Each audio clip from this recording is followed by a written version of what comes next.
To finish the head, you're going to take your daring needle and we're just going to sew the mouth of this closed.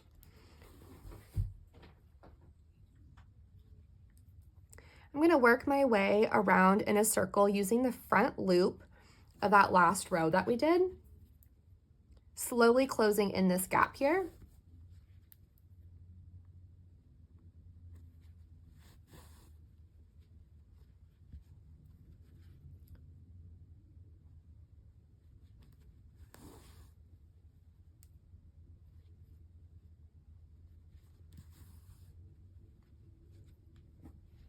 Okay, take the remaining yarn and just work that back through the head.